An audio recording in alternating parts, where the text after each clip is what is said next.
एकदन्तम् चतुर्हस्तम् पाशमङ्कुशधारिणम् रदञ्जमनदम् हस्ते बिभ्राणम् मूषकध्वजम् रक्तम् लम्बोदरम् शूर्पकर्णकम् रक्तपाशसम्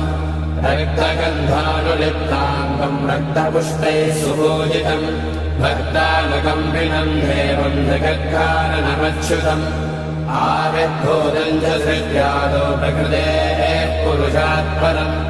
एवम् ध्यायति यो नित्यम् स योगी योगिनाम् वरः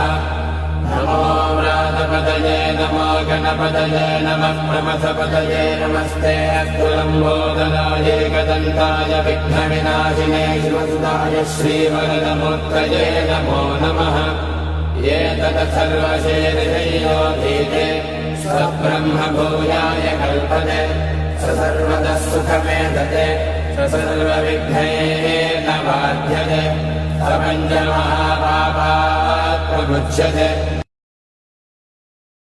एकदन्तम् चतुर्हस्तम् पाशमङ्कुशधारिणम्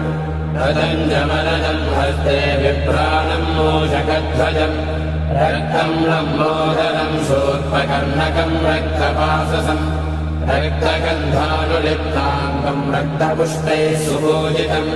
भक्तानुकम्पिनम् देवम् जगत्कारणमच्युतम् आविर्भूतम् च सृज्यादो प्रकृतेः